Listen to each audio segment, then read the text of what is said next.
It started with a text message sent to the wrong number. That single sentence would go on to reshape the fate of 3 people. A mother, her terrified daughter, and a biker who never expected to become anyone's hero. Dagger Thomas, president of the Iron Ridge Valley Hells Angels, was sitting in his dimly lit garage office finishing paperwork when his phone buzzed. He didn't think much of it at first. Brothers texted him at all hours, and emergencies weren't uncommon. But when he looked down, the message wasn't from any number he recognized. Please help. He broke my mom's arm. Mom won't wake up. I'm scared. Dagger froze. It wasn't a prank. It wasn't a joke.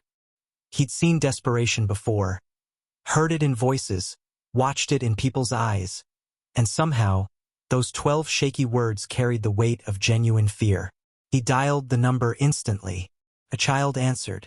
Her voice was tiny, trembling, the kind that made his chest tighten with an instinct he hadn't felt in years. Hello? She whispered. Sweetheart, my name's Dagger, he said softly, trying to keep his voice calm and steady. You texted me. What's your name? Amira, she breathed. Please. My mom won't wake up. He asked her to tell him where she lived. Every detail she managed to choke out made the situation clearer, darker, more urgent. Then the sound of her fear cracked through the line again. Is he still there? Dagger asked. And no, I think he left. But I locked the door like you said. Please come. Please hurry. I'm already on my way. He didn't hesitate, didn't waste a second. He burst out of the office with his phone still at his ear, shouting for his closest brothers, Reaper, Chains, and Gunner. Gear up. Now, we ride. The men knew that tone, the kind that meant someone was bleeding, someone was dying, and someone needed them right this second. By the time Dagger swung his leg over his Harley, the girl's broken breaths were still coming through the phone. He spoke to her the whole way, weaving his words around her fear, grounding her while the engines roared to life around him. You're doing good, Mira. You stay by the door. Okay? Keep listening for my voice. Okay? She whispered, barely audible. Are you close? 16 minutes, he told her. Just 16. Be brave for me. He pushed the throttle harder. Behind him, 3 bikes fell into formation, silent, committed shadows riding into the night. They didn't know the girl. They didn't know her mother. But the second Dagger said, child in danger. Nothing else mattered. Halfway there, Mira's voice cracked over the speaker again. Why didn't anyone come before? I called lots of times. Dagger swallowed, feeling something cold settle in his chest. He could have lied to comfort her. He could have said adults always show up. He could have said help is always on the way. But kids who'd seen real monsters didn't believe fairy tales. Not tonight, he said with quiet, iron certainty. Not while I'm breathing. And then, over the rumbling bikes, he added, We're almost there, little one. 2 more minutes. Be strong just a bit longer. Ahead, Maple Creek Lane appeared. Run down, dimly lit, the kind of place where trouble grew roots.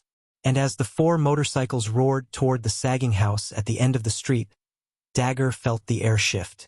Something was broken here. Something evil had walked through this door, and he was about to walk in after it.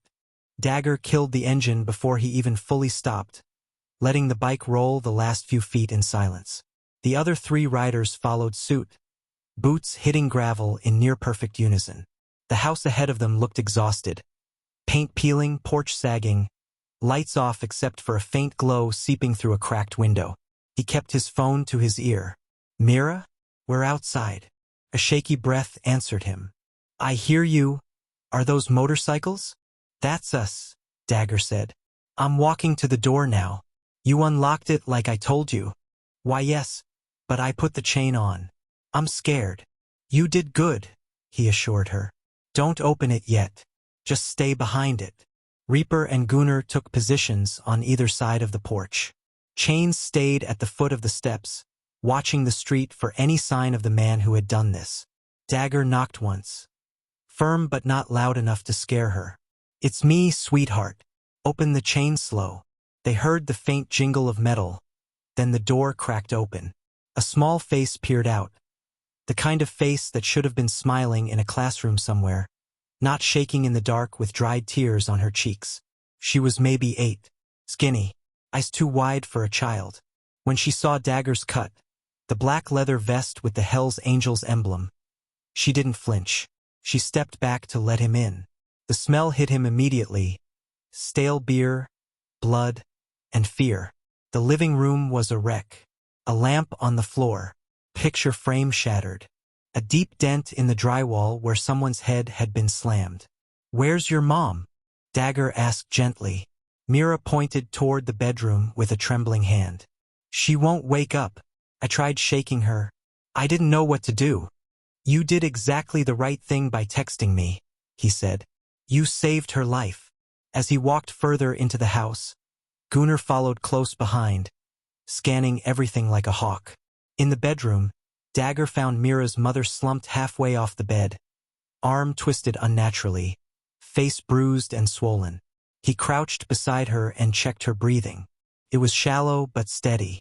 "She's alive," he called back to the girl. Mira's knees buckled with relief, and chains caught her before she hit the floor. Reaper stepped inside the room next, jaw tightening at the sight. "He did a number on her." Dagger nodded. "But she's still with us." He lifted his phone again.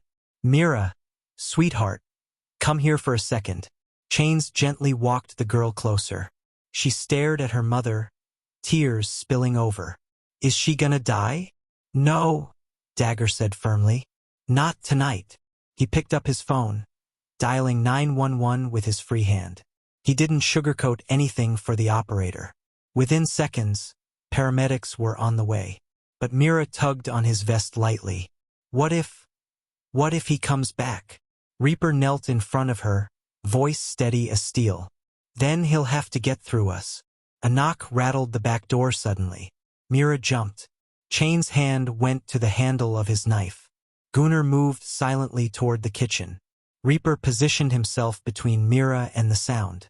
Dagger's voice dropped into something colder, deeper. "Little one, did you lock the back?" Her lip trembled. "I forgot." The knock came again, harder. This time, followed by a man's angry slur. "Open the damn door." Mira's breath hitched. Dagger stood, every muscle in his body gone taut. He motioned the girl behind him. "Stay with Reaper," he said. Then he signaled to Gunnar and Chains. 3 nods. 3 shadows moving into position. Dagger didn't need to tell his brothers what came next. They'd defended strangers before, but defending a child? That was personal. The back door rattled a 3rd time. Something outside scraped against it, harder, angrier. "Mira!" the voice bellowed. "I know you're in there." The girl whimpered and buried her face in Reaper's side. Dagger stepped forward, cracking his knuckles once. "Boys," he said quietly, "let's welcome him home." The back door shuddered again, harder this time, loud enough to shake dust from the ceiling. Outside, the man cursed, his voice thick with rage and alcohol. Dagger positioned himself directly in front of the door, feet planted, shoulders squared. Gunnar flanked the left, Chains took the right, each moving with silent precision. They didn't look like bikers now. They looked like walls. Reaper stayed behind with Mira, one large hand gently covering her ear as she trembled. "You're safe," he murmured. "You stay behind me, all right? Nothing's happening to you tonight."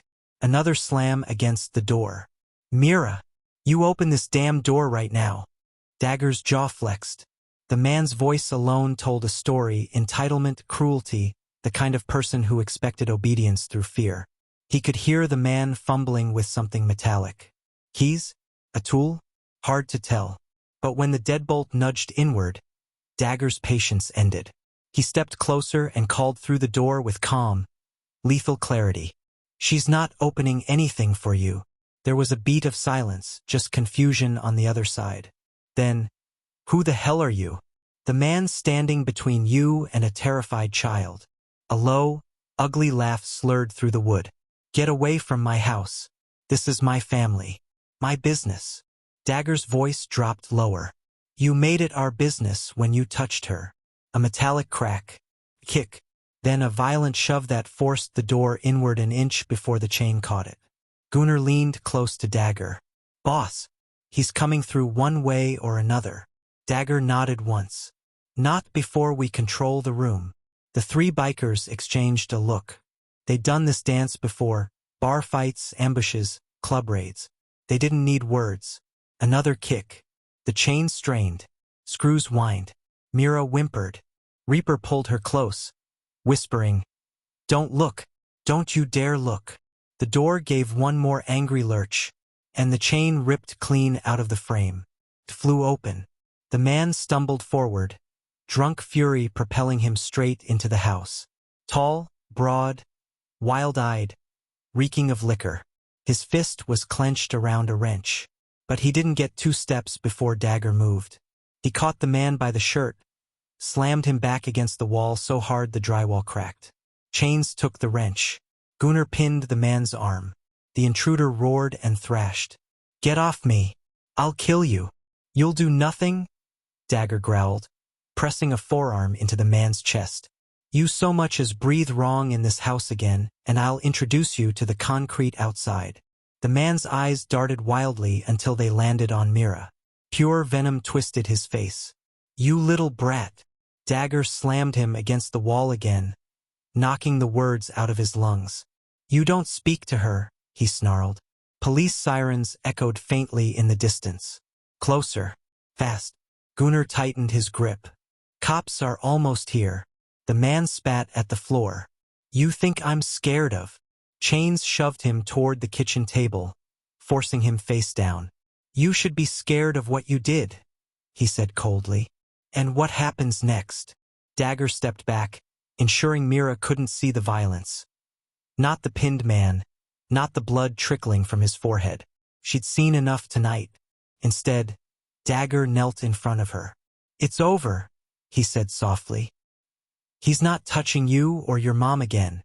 Her small fingers curled into his vest. "Will they take him away?" she whispered.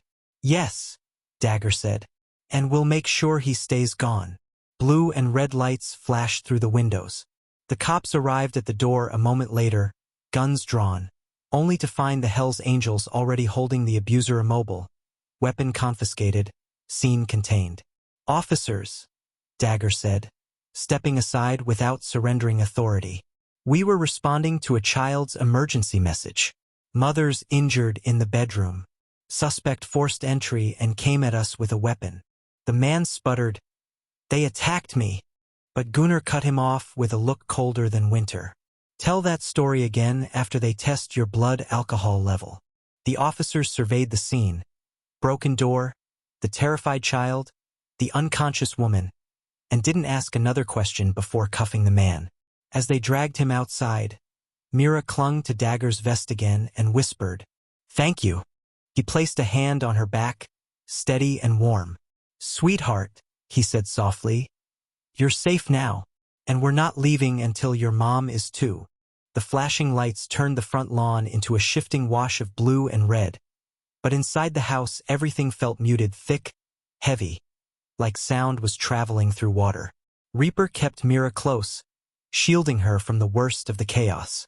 She was shaking now that the danger had passed, the adrenaline bleeding out of her small body. Her fingers curled into the fabric of Reaper's hoodie like she was afraid he'd disappear too. "You're all right, kiddo," he murmured. "You did everything right." Gunnar and Chains stayed near the entryway while the officers secured the man and loaded him into the patrol car. Dagger stood with the senior officer, giving a clear, measured rundown of what happened. No bravado, no embellishment, just facts. "When we got here," Dagger said, "the child indicated her mother was unconscious in the bedroom. We found her with signs of blunt force trauma to the arm and head. She was fading in and out. Mostly out." The officer nodded grimly. "Paramedics are 2 minutes out. She needs them yesterday." When the officer left to guide the ambulance crew in, Dagger crossed the room back to Mira. Her eyes were glassy, unfocused, her breathing shallow. Shock. He crouched in front of her again, gentler this time. "Hey, look at me." She tried, failed, tried again. "You did the bravest thing you could have done tonight," he said. "You saved her life." Her lip trembled. "I didn't know who else to text." Dagger felt something twist in his chest. Anger at the situation, pride in her courage, and an ache he didn't often let himself feel. "You texted the right person." Reaper looked up. "Boss." The paramedics rushed in, and the bikers stepped aside to give them room. They disappeared into the hallway, where Sarah lay. The sound of hurried medical instructions drifted out. Blood pressure, oxygen, fracture, concussion. Mira curled deeper into Reaper's side. "Can I go to her?" she whispered. "Not yet," Dagger said gently. "They're helping her. Let them finish." Minutes stretched long and tight. Every second felt like waiting for a verdict. When the paramedics finally wheeled Sarah out on a stretcher, her face was pale but her chest rose with steady breaths. Mira tore away from Reaper and ran to her mother's side. One of the paramedics caught her, gently guiding her to walk beside the stretcher.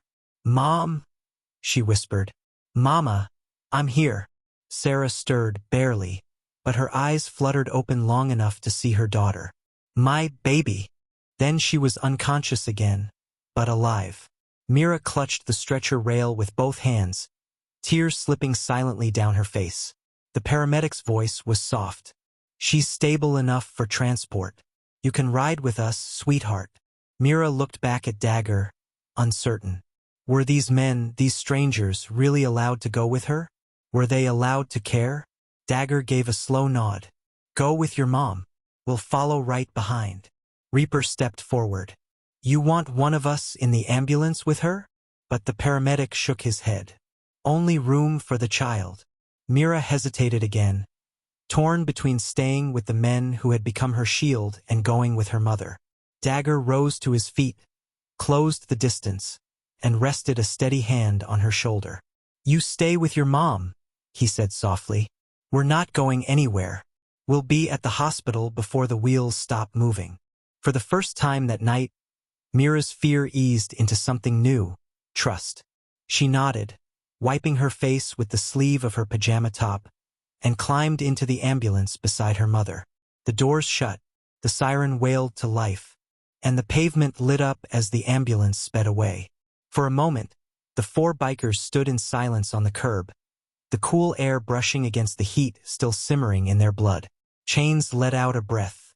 "Hell of a kid." Gunnar crossed his arms. "Hell of a mess."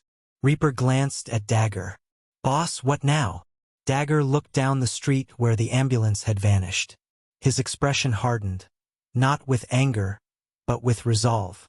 "Now," he said quietly, "we make sure they're not alone in this." He turned toward his bike. "Mount up. We're heading to St. Helena's." St. Helena's hospital glowed under harsh fluorescent lights, the kind that made everything feel colder than it already was. By the time the four bikes pulled into the emergency parking lot, the ambulance was already inside, and Mira was nowhere in sight. Dagger didn't rush inside like a storm. He walked with purpose, his brothers falling in behind him like a silent wall of muscle and leather. People stared, they always stared, but tonight none of the bikers cared. At the reception desk, a tired-looking nurse glanced up. "Can I help?" "We're here for the woman brought in from Maple Creek Lane," Dagger said. "And her daughter." The nurse blinked, sizing them up carefully. She was used to rowdy drunks and belligerent families, not four bikers who looked like they'd walked out of a different world entirely. "Name?" she asked. "Sarah," Dagger said. "And the little girl is Mira." Recognition flickered across the nurse's face. "She's in trauma too. The girl is with her." Dagger nodded once. "We'll wait." He motioned his men toward the seating area along the wall. Most of the chairs were empty. It was past midnight, and the receptionist kept giving them sideways glances, the kind that mixed curiosity with uncertainty. Reaper tapped Dagger's arm. "You want coffee?" Dagger shook his head.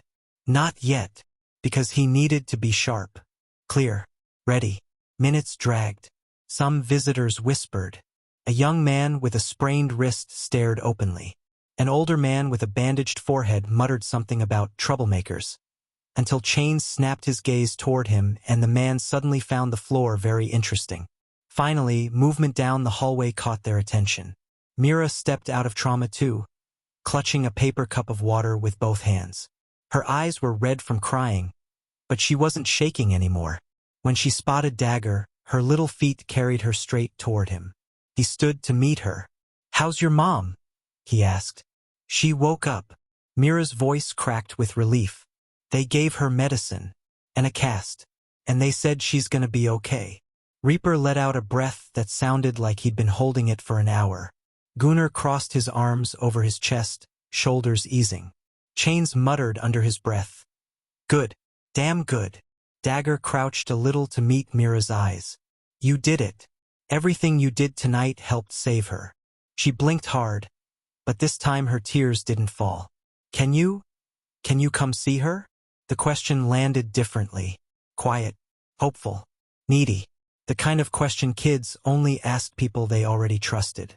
Dagger didn't hesitate. "Lead the way." Mira nodded, then reached out, small hand trembling just a little, and took his gloved fingers like it was the most natural thing in the world. Trauma 2 was a small room lit with medical machines and the soft beep of monitors. Sarah lay on the bed, one arm wrapped in a fresh cast, her head bandaged. Her breathing was steady, peaceful. When she opened her eyes and saw Dagger standing there, something unreadable flickered across her face. Gratitude, confusion, exhaustion all tangled together. "You're the one she called," Sarah whispered, her voice thin. "No," Dagger corrected gently. "I'm the one who answered." Sarah swallowed, tears threatening to surface. "Thank you for coming." "You don't have to thank me," he said. "You just rest. Your girl's safe now." Mira stepped closer to her mother's bedside and took her good hand. Sarah squeezed back despite the fatigue in her eyes. The doctor came in a moment later, giving updates: fractured arm, concussion, overnight observation, discharge in the morning if no complications. Dagger listened to every word. When the doctor left, Sarah looked at the bikers gathered awkwardly in the doorway. She gave a small, tired smile. "You all stayed." Reaper scratched the back of his neck. "Didn't feel right leaving." Chains shrugged. "Long ride home anyway." Gunnar grumbled something about hospitals being boring, but his eyes said something else, something protective. But Sarah's gaze returned to Dagger. "Why?" she asked softly. Dagger considered the question, then answered honestly. "Because your daughter reached out for help," he said. "And if a kid asks me to show up, I show up." Sarah's lip trembled, but she nodded, pressing her forehead gently to Mira's hand. The room fell into a calm silence, broken only by the steady beeping of the machines. Finally, Dagger straightened. "We'll stay in the waiting room," he said. "You two get some rest." Mira hesitated, then whispered, "You promise you won't leave?" Dagger looked at her, at this small, brave girl who had fought like hell to save her mother. "I promise." And when the bikers returned to the waiting area, they settled in for the long night.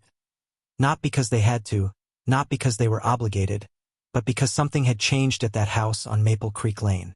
They weren't just strangers anymore. Whether any of them realized it yet or not, they were becoming something else entirely. Family in the making. Morning sunlight filtered weakly through the hospital windows, casting pale gold across the waiting room. Dagger hadn't slept, not really, but he didn't feel tired. His brothers were scattered in various attempts at rest. Reaper leaning forward with elbows on his knees, Gunnar snoring quietly in an armchair too small for him, Chains pretending he wasn't dozing off with his arms crossed. When the door to Trauma 2 opened, Mira stepped out holding a small discharge packet and a bag of her mother's belongings.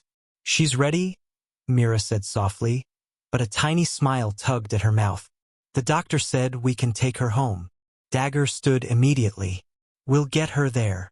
Sarah walked out moments later, moving slowly, one arm heavy in a sling, a faint bruise darkening along her cheekbone. Exhaustion clung to her, but there was something steadier in her eyes now, relief mixed with gratitude. "Morning," Dagger said, offering a gentle nod. "Morning." Sarah gave a tired, almost disbelieving smile. Did you all really stay here all night? Gunnar stretched, cracking his back. Hospital chairs are terrible. But yeah, Reaper shrugged. Would have felt wrong leaving before we knew you were both all right. Sarah pressed her lips together, emotion swelling behind her eyes. Thank you. Dagger didn't say anything at first. He just stepped forward. Let us take you home, he said. We've already got a plan. Sarah blinked. A plan? Reaper held up car keys. Borrowed Wrench's SUV from the clubhouse. Plenty of room. No bikes today. Chains added. We'll follow behind you. Make sure everything's safe until you're settled. Mira glanced between them. Surrounded by men the world warned her to fear, but her shoulders relaxed like she was finally breathing without pressure on her chest. Can I ride with you? She asked, looking at Dagger. He softened. Of course you can. The ride from the hospital to Maple Creek Lane was quiet, thoughtful. Sarah stared out the window, her hand resting protectively on her daughter's knee. Every so often, Mira squeezed her fingers, as if confirming she was really alive, really okay. Dagger followed the SUV on his bike, Reaper, Chains, and Gunnar in formation around him. They weren't expecting trouble, but they weren't taking chances either. When they turned onto Maple Creek Lane, Sarah exhaled shakily. The house looked smaller in daylight, sadder, like all the violence that had taken place inside it had seeped into the walls. Mom, Mira whispered. Do we have to stay here? Sarah hesitated. This wasn't home anymore. Not after last night. Not after so many nights before it. No, she murmured. Not for long. Inside, the living room was a disaster. Broken picture frame, overturned lamp, blood-stained towel on the floor. The kind of scene no child should ever return to. Mira stepped inside and froze, her breath stuttering. Dagger caught it instantly. Mira, he said softly. You don't have to go in if you don't want. She swallowed, eyes darting around. But then she stepped closer to him. Will you come with me? Always. Together, with Sarah behind them, the group walked through the torn-apart space. Dagger didn't touch anything. He just made sure Mira wasn't reliving the fear alone. In the bedroom, Sarah's voice cracked. I'm so sorry you saw all of this, she whispered to her daughter. Mira wrapped her good arm around her mother's waist. It wasn't your fault. The simplicity of the statement nearly broke Sarah. After gathering essentials and packing clothes into a small bag, Sarah stepped into the hallway. I don't think I can stay here another night. Reaper exchanged a glance with Dagger. They'd expected that. You won't, Dagger said firmly. We've already arranged something temporary. Sarah frowned in confusion. Arranged what? Chains cleared his throat. Wrench has an apartment above the clubhouse office. Used to be for traveling members. It's clean, safe, empty. You can stay there until you figure out your next step. Sarah's eyes widened. What? I know I can't ask you to. You didn't, Dagger said. We're offering. And it's already set up, Reaper added. Fresh sheets, air mattress, fridge stocked. My wife's idea. Sarah looked between them, overwhelmed. The kindness, the protection, all of it was foreign, almost too much. I don't know how to repay any of you. Dagger shook his head. We're not asking for anything. Just let us help. Mira stepped closer to him. I want to go there, she whispered. I feel safe with you. Something in Sarah finally cracked. A fragile surrender to the truth she'd been resisting. They weren't dangerous men. They were the first people in years who showed up for her without wanting something in return. Okay, Sarah whispered, voice hitching. Yes, please. Thank you. Dagger nodded once. Resolute. Let's get you both home. Not the home they came from. The home they were about to build. The Iron Ridge Hells Angels clubhouse was usually buzzing. Music, engines, laughter, clinking tools from the garage next door. But that afternoon, when Dagger pulled into the lot with Reaper's SUV following close behind, the atmosphere shifted. Members who were outside paused mid-conversation as the convoy rolled in. They recognized the situation instantly. News had spread fast. The president had answered a child's emergency call, and the club had stepped in. Not a single man looked surprised. Not a single man questioned it. They simply straightened, nodded, and made room. Sarah stepped out of the SUV carefully, one arm in a sling, her daughter at her side. The clubhouse was intimidating at first glance. Metal siding, murals, rows of bikes gleaming in the sun. But Mira didn't hide behind her mother. She stuck close to Dagger. He led them inside, through the main hall filled with mismatched couches, pool tables, and walls plastered with decades of club history. A few members offered warm nods or quiet greetings. Reaper gave a small smile. "Don't mind the mess. This is tidy for us." Mira's eyes widened as she looked around. "It's cool." Even Sarah let out a small laugh. "Definitely not what I expected." Up the back staircase, above the main office, was the apartment. Chains pulled a key from his pocket and opened the door. Sarah stepped inside first. And stopped. The space wasn't fancy. Just a single room with clean floors, a kitchenette, a small bathroom, an air mattress neatly made with fresh sheets. But it felt worlds safer than the home she'd left behind. The kitchenette counter held grocery bags, cereal, fruit, sandwich supplies, pasta. Someone had placed a bouquet of daisies in a mason jar on the table, their yellow petals bright against the sterile white. Sarah covered her mouth, overwhelmed. Reaper's wife appeared from the bathroom with a towel in her hands. "Oh, you're here." She offered Sarah a warm smile. "I brought extra toiletries and towels. And don't worry about the apartment. Nobody uses it, so you're not taking anyone's space." Sarah blinked back tears. "Thank you. I don't know how to." Reaper's wife shook her head. "You just heal, and let us take care of the rest." Mira walked toward the air mattress and touched the blanket gently. "It's soft," she whispered. Then she turned to Dagger. "Is this really for us?" "It's yours as long as you need it," he said. "No rush, no pressure." She nodded slowly, absorbing the reality of safety settling around her. Dagger looked to Sarah. "We'll give you some time to settle. I'll be downstairs if you need anything." But Sarah didn't let him leave just yet. "Dagger." He turned back. She paused, searching for the right words. "I don't understand why you're doing all this. You don't know us.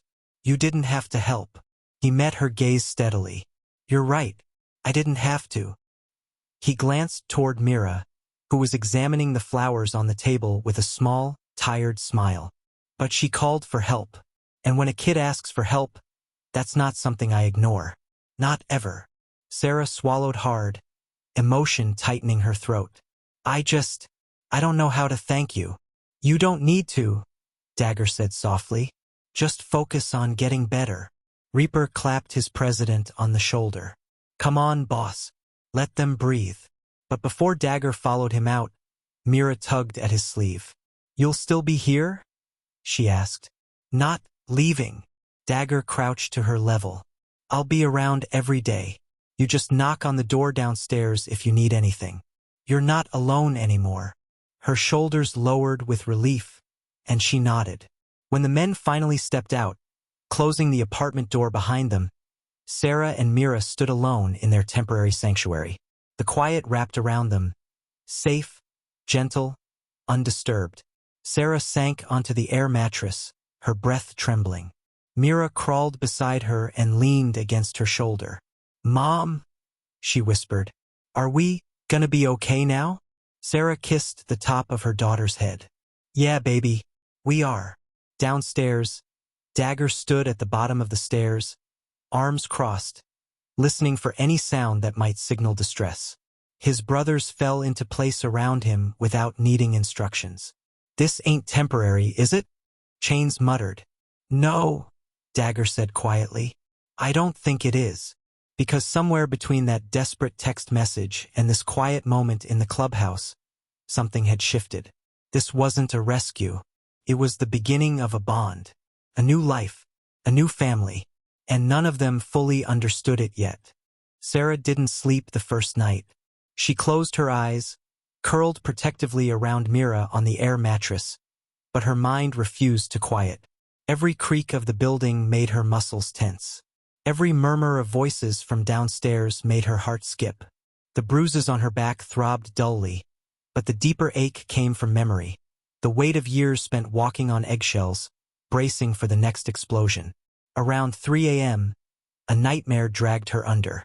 Her ex's voice echoed in her skull, shouting, accusing, the familiar crack of his heavy boots pacing toward her.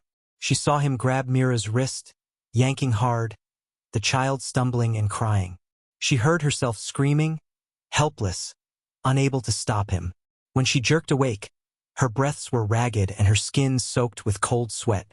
She didn't realize she had cried out until a knock sounded at the door. Firm but not harsh. "Sarah?" Dagger's voice was low. "You all right?" She stared at the door, pulse racing. Mira slept on, exhausted from the day, unaware. A second knock, gentler. "I'm not coming in unless you say so." Sarah hesitated, then forced herself to speak. I'm okay." There was a pause. "Can I come check?" A moment passed before she whispered, "Yes." The door opened just enough for Dagger to slip inside. He didn't turn on the bright overhead light. Instead, he flicked on the small lamp by the kitchenette, soft, warm, not overwhelming. His eyes landed on her immediately. She knew she must look wrecked, face pale, hair stuck to her forehead, the blanket clutched tight around her shaking shoulders. But he didn't stare in pity. He didn't ask questions she wasn't ready to answer. He simply knelt down beside the mattress. "You had a nightmare," he said quietly. She nodded, wiping at her cheek with the back of her hand. "I'm sorry. I didn't mean to." "Stop." His voice was firm but kind. "You don't apologize for being scared." Sarah looked down at her trembling hands. I keep seeing it, over and over." Dagger didn't tell her she was safe now. That would have been too easy, too empty. Trauma didn't disappear just because you changed the locks. Instead, he shifted his weight and sat on the floor beside her, leaning back against the wall. "I've been there," he said. She blinked. "You?" He nodded once. "Different kind of hell. Same kind of ghosts." He didn't elaborate and she didn't push. The raw honesty in his tone said enough. They sat in silence for a moment. Only the hum of the mini fridge filled the room. After a minute, he spoke again. "You want the door left cracked tonight? Easier to get to someone if you need M." She swallowed. "That's okay?" His expression tightened, offended she even had to ask. "Sarah, you and Mira are under my roof. That means you get what you need. If a cracked door helps you sleep, it's done." Her eyes softened. "Thank you." He stood slowly, but before stepping out, he paused and turned back to her. "Hey!" She met his gaze. "You survived. That's not weakness. That's grit." Her throat closed with emotion she couldn't name. He gave her a small nod and stepped out, leaving the door just barely open. She listened to his footsteps fade. Then another sound reached her through the cracked door. A heavy chair being dragged across the floor. Dagger was setting it up directly outside the apartment, keeping watch. For hours. For her daughter. Sarah lay back down, a warmth settling through her chest despite the lingering fear.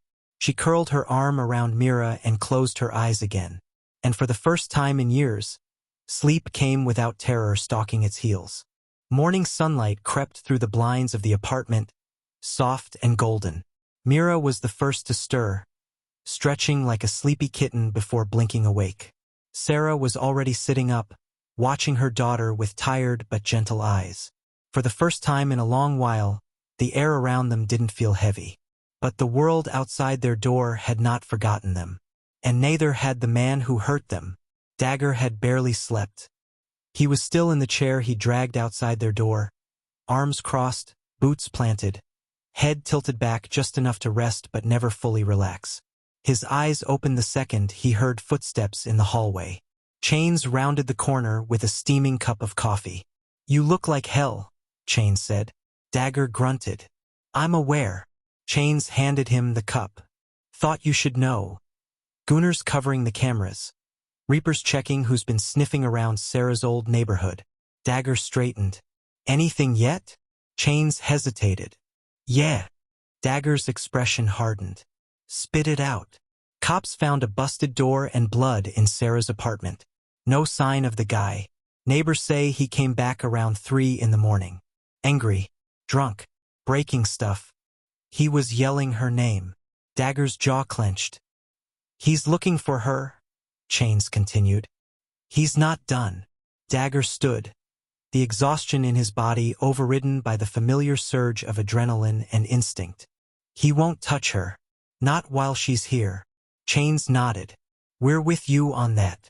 Dagger didn't respond. He was already thinking 10 steps ahead. Protection, rotations, contingency plans, escape routes. Every possible threat ran through his mind. Then soft footsteps behind him. He turned. Mira stood in the doorway, holding her stuffed rabbit, her hair sticking up in every direction. She blinked up at him sleepily. You stayed all night? She asked. Dagger cleared his throat. Yeah. Wanted to make sure you and your mom were safe. Mira crossed the short distance and wrapped her thin arms around his leg without warning. It shocked him.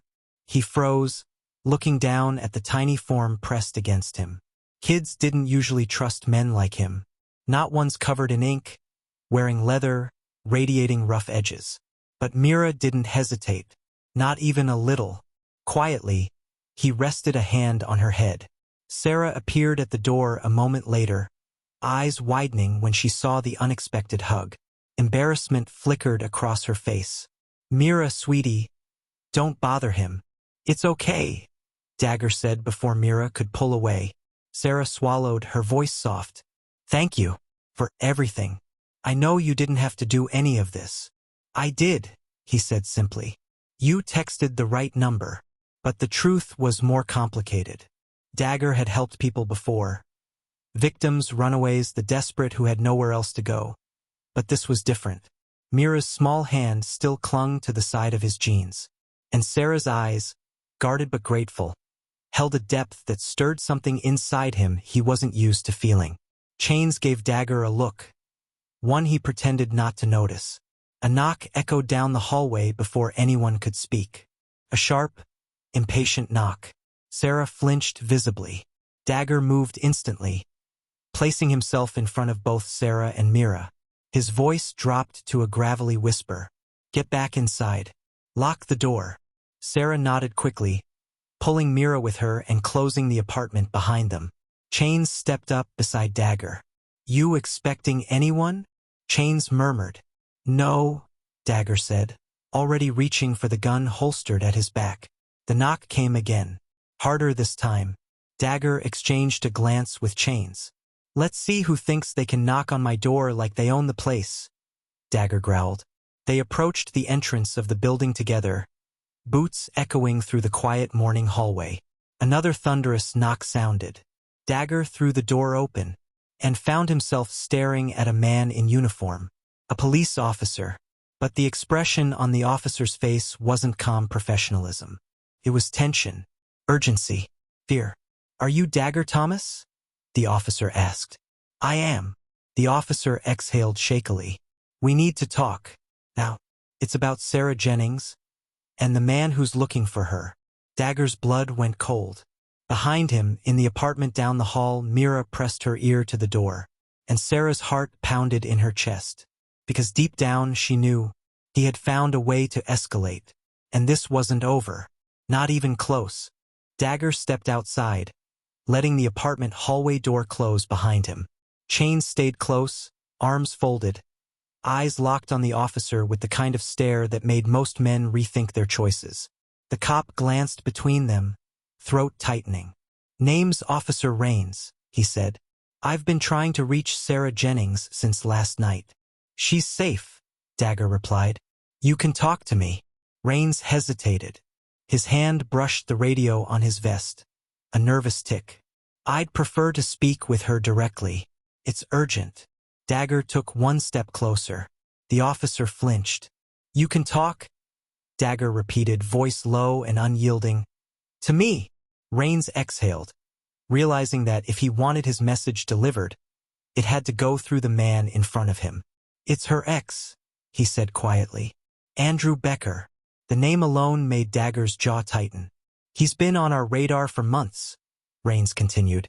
Multiple domestic violence calls, restraining orders from old partners, assault charges that never stuck because the victims were too scared to testify. But this time, Rains rubbed the back of his neck. This time's different. Chains folded his arms. How different? Rains pulled a small notepad from his pocket. He showed up this morning at the precinct. Drunk, furious, demanding to know where Sarah was. Dagger's expression iced over. Rains swallowed. When we told him she wasn't there, he snapped, punched a hole in our lobby wall, started screaming that he'd drag her home in pieces if he had to. A pulse of simmering rage expanded in Dagger's chest. Did you arrest him? Chains asked. We tried, but his brother, he's a lawyer, showed up. Paid his bail in minutes. Becker walked out a half hour ago. Still drunk. Dagger cursed under his breath. Rains lowered his voice. And before he left, he made a statement. Said he knows she's hiding with help. Said he'll burn down every biker rat nest in this town if that's what it takes to find her. Chains let out a slow, dangerous breath. He threatened the club? Rains nodded. Look, I know I'm not exactly talking to law-abiding citizens here, but I've seen Sarah at the hospital. I've seen what she's been through. His voice softened. She won't survive him a second time. Dagger's hands curled into fists so tight his knuckles cracked. Rains took a cautious step closer. I came here because I think you care what happens to her. And the child. Dagger didn't respond. Didn't need to. The truth was written all over his face. Rains continued. Keep her hidden. Don't let her go anywhere alone. And tell her we'll do what we can, but Becker isn't going to stop. He's obsessed. Dagger's eyes narrowed. If he comes here, he won't leave. Rains didn't argue. I figured as much. He gave a curt nod and backed away. If anything changes, I'll be in touch. When the officer's cruiser disappeared down the street, Chains muttered, Guy's either brave or stupid coming here alone. Doesn't matter which, Dagger replied. He brought information we needed. Chains studied him. What's the plan? Dagger turned toward the clubhouse, mind already spinning with strategy. Lock it down. Only trusted brothers inside. No parties, no visitors. No letting anyone slip in behind us. Chains nodded. Reaper and Gunnar take shifts watching the perimeter, Dagger added. We're not letting Becker get within a mile of Sarah or that kid. Chains placed a hand on Dagger's shoulder. You're taking this personally. Yeah, Dagger said. I am. When he walked back down the hall towards Sarah's apartment, he found Mira sitting cross-legged on the floor, waiting. The moment she noticed him, she leapt up. Was that a policeman? She asked, voice small. Dagger crouched down to her level. Yeah. Her eyes trembled. Is Mommy in trouble? No, he said softly. But someone dangerous is looking for her. Mira's small hand gripped his sleeve. Him. Dagger's chest tightened. Yeah, he murmured. Sarah cracked the door open, face pale, worry flooding her features. What happened? She asked. Dagger rose slowly. We need to talk inside. Sarah stepped back, letting him in. She gathered Mira close, like her arms alone could shield her child from whatever was coming. Dagger shut the door behind him. Then, steady and unfiltered, he told her everything the officer said. With each sentence, Sarah's shoulders curled inward. By the end, her hand was clamped over her mouth, tears streaking down her cheeks. He won't stop, she whispered. He's never stopped. Dagger moved closer, his voice firm. He's not getting near you. Not here. Not with us. She shook her head. You don't understand. Andrew doesn't care who he hurts. He'll go through anyone. Dagger gently tilted her chin up so she met his eyes. If he comes here, Dagger said quietly, he's not walking out. Sarah's breath hitched. Not out of fear, but relief. Relief so deep it nearly broke her.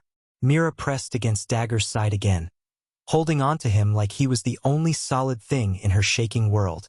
And in that moment, Dagger knew, protecting them wasn't just the right thing. It was now his responsibility, his purpose, his fight, and if Becker wanted to unleash hell, Dagger was more than ready to meet him at the gates. The next 48 hours passed in a steady, simmering tension that lay thick over the clubhouse like storm clouds ready to break. Every brother felt it. Every lookout shift lasted twice as long. Every engine rev sounded sharper. Every unfamiliar car rolling past the block set off a ripple of alertness. Hell's Gate wasn't just a biker clubhouse anymore. It was a fortress, and Sarah and Mira were the reason it stood its ground. Inside, Sarah tried her best to pretend life was normal. She worked from the office desk wrench set up for her in the corner. Mira colored on the couch or sat with Diesel's wife learning how to crochet uneven rows of yarn. But every time a motorcycle rumbled outside, every time boots echoed in the hallway, Sarah stiffened like she was bracing for impact. Dagger watched it all, watched her force herself to breathe, to smile, to keep going. And he hated that fear had carved itself so deeply into her. More than once, he found Mira watching her mother with the watchful seriousness no child should have. She'd always slide closer, lean lightly against Sarah's arm, grounding her. It made something warm and fierce unfurl in Dagger's chest. He wasn't sure he had a word for that feeling, but he knew it meant Becker would never lay a finger on either of them again. That second night, the brothers gathered in the main room for a closed-door meeting. Sarah and Mira stayed upstairs with Reaper's wife, who kept them busy with board games and apple slices. Downstairs, the table was surrounded by grim, determined faces. Dagger stood at the head. "We're dealing with a man who doesn't fear police, consequences, or anyone stronger than him," he said. "He's unpredictable, violent, obsessed." Chains nodded. "Drunk and stupid makes him sloppy, but it also makes him desperate." Gunnar leaned forward. "We need eyes on Sarah's old place. If he circles back, we need to know." "Already posted a tail," Wrench said. "No movement yet." Reaper tapped a finger on the table. "What's the plan if he shows here?" Dagger didn't hesitate. "Contain him outside. Keep him off the property. No way he gets a line of sight on the girls." Bear cracked his knuckles. "And if he does cross the line?" Silence thickened, heavy and unanimous. Dagger's expression hardened. "Then we finish it." Every man nodded. The vote wasn't spoken aloud, it didn't need to be. Family was family, and Becker had declared war on theirs. Later that night, Dagger made his rounds, checking doors, walking the perimeter, scanning the streetlights glow for anything out of place. When he finally stepped back into the clubhouse hallway, he spotted a small shape waiting on the stairs. Mira. She sat in oversized pajama pants with unicorns on them, hugging her knees. He walked over gently. "Shouldn't you be in bed by now?" She shrugged. "I heard you walking around.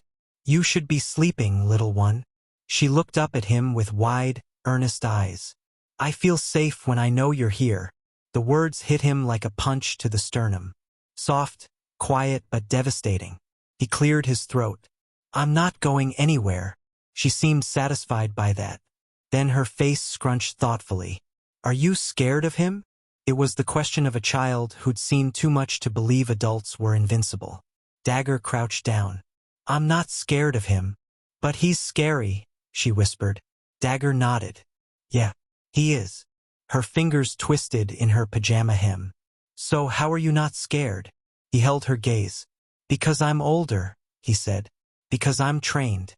Because I've been in fights way worse than anything this guy can throw at us." He placed a gentle hand over her small one. "But mostly," he added softly, "because I'm not fighting alone. I got my whole crew with me, and we're all here to keep you and your mom safe. That's something he can't beat." Mira exhaled, tension melting from her shoulders. "Okay," she said. Dagger rose and walked her upstairs, tucking her into the bunk she shared with Emma during sleepovers. As he turned to leave, she reached out and grabbed his hand. "Dagger." "Yeah, sweetheart." She blinked sleepily. "Promise you won't let him take mommy again." He looked at her. This brave little girl who'd carried a burden no child deserved, and gave her the only promise he knew he'd die keeping. "I promise." Her eyes fluttered closed. and Dagger stood there for a long moment, watching her breathe, feeling a vow settle in his bones like iron. He would protect this child. He would protect Sarah. He would end Becker before he ever let him near them again. Downstairs, the night was still, too still, and somewhere out in the dark, someone else was moving. Someone who was drunk, enraged, and carrying revenge like fuel in his veins. Andrew Becker was coming, and the storm he brought would hit by morning. Dawn crept in pale and slow, painting the horizon in muted gold. By the time the clubhouse stirred awake, the air already held that thick, electric pressure Dagger recognized from years on the street. The kind of pressure that meant something ugly was coming. And it was coming fast. Sarah was in the kitchen with Wrench's wife, helping prepare breakfast. She moved quietly but with purpose, pouring batter, slicing fruit, trying not to think about the man who'd vowed to tear her life apart all over again. Mira sat at the counter coloring, humming off-key, leaning against Diesel's daughter. On the surface, it looked like any other morning in a house full of extended family. But everyone kept glancing toward the windows, listening for engines that didn't belong, watching the street like hawks. Dagger stood near the front door, every muscle drawn tight, adrenaline ready to ignite. Chains stepped up beside him. "You can feel it too, huh?" Chains muttered. "Oh yeah," Dagger said. Reaper appeared from the hallway. "Gooners on the roof," says a car turned the corner 2 blocks down. "Slow." Dagger's jaw clenched. "Make sure everyone's inside. Lock the back gate." Chains nodded and disappeared. Reaper asked, "What do you want me to do?" "Stay beside me," Dagger answered. "If it's him, we keep him off the steps." Reaper cracked his knuckles. Happily, the car crawled into view. An old tan sedan with a crushed fender and mismatched tires. It rolled to a stop across the street. Even before the door opened, Dagger knew. Andrew Becker stumbled out, eyes bloodshot, face twisted with rage and liquor. He scanned the clubhouse like a man looking at the last obstacle between him and possession of something he believed he owned. His voice scraped across the street like a rusted blade. "Sarah." Dagger exhaled, low and deadly. Reaper murmured, "Showtime." Becker staggered closer, shouting louder. "Sarah, I know you're in there. Come out here. You think hiding behind these animals is gonna save you?" Inside the clubhouse, Sarah froze. Her blood ran cold. Her vision tunneled. Her hands shook so violently she had to grip the counter to stay upright. Mira's coloring pencil rolled from her fingers. "Mommy?" she whispered. Sarah forced herself to breathe, forced herself to straighten, forced herself to remember she wasn't alone. Wrench's wife placed a firm hand on her back. "Stay with your daughter. They've got this." Sarah didn't argue. Becker stumbled toward the porch steps, spitting rage. "You think you can keep my wife from me? She belongs to me." Dagger stepped forward, blocking the stairs. "She doesn't belong to you," Dagger said quietly. "She never did." Becker sneered. "Who the hell do you think you are?" Reaper folded his arms behind Dagger. "Wrong question, buddy." Dagger's stare was unwavering. "Last chance. Turn around and leave." Becker barked a laugh. "Move, or I'll break your neck." Dagger didn't move. Becker swung. He barely landed the punch before Dagger caught him by the collar and slammed him against the porch railing. The impact rattled the boards. Reaper stepped in smoothly, twisting Becker's arm behind his back. The drunk man screamed. "You're not touching her," Dagger growled. "Not today. Not ever." Becker thrashed, roaring with hatred. "She's mine. She ran from me and took what's mine." Dagger got close enough that Becker could smell the steel in his breath. "She left because you almost killed her," he said. "And because your daughter saved her." Becker froze. "Daughter?" he spat. "That little brat."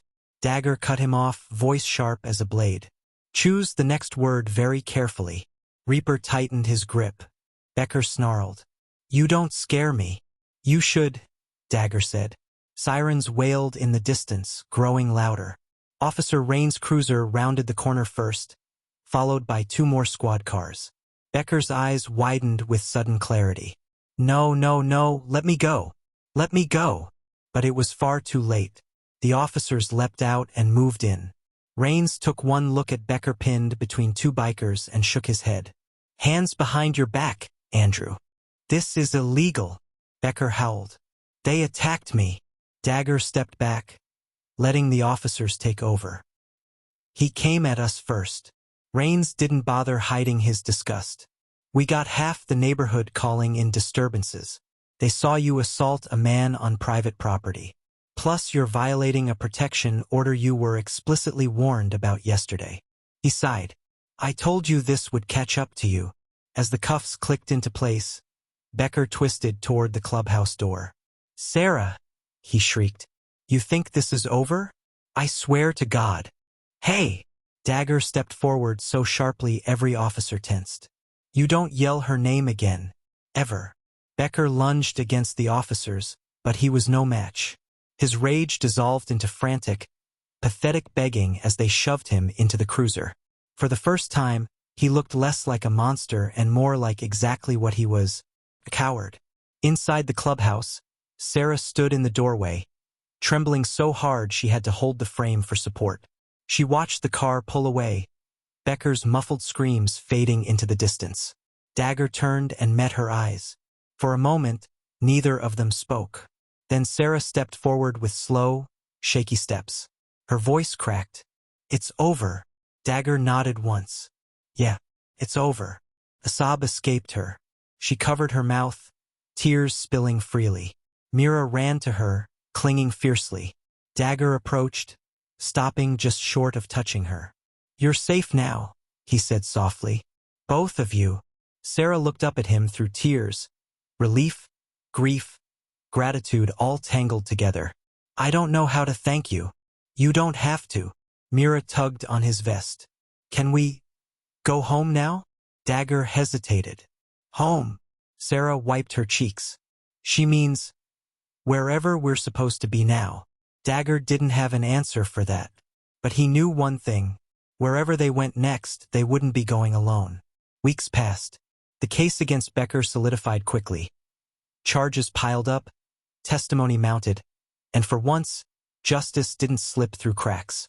The day he was sentenced, Sarah finally breathed fully for the first time in years. She and Mira moved into a small cottage near the school. The club helped with repairs, painting, hauling furniture. Diesel installed a security system. Chains fixed the fence. Reaper put a heavy-duty bolt on the door even though Sarah insisted it wasn't necessary.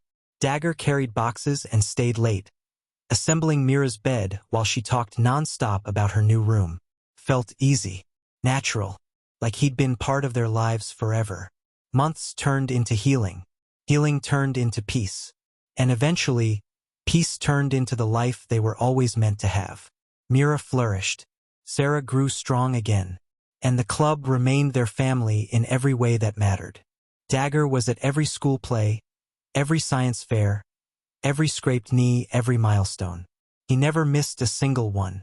Because the truth was simple. They needed him. And without ever meaning to, he realized he needed them too. This story wasn't about bikers or stereotypes. It wasn't about patches or the roads they rode. It was about a desperate little girl and a man who chose to answer. About a mother who survived the unthinkable. About a child who saved her life. About a brotherhood that stepped up when it mattered.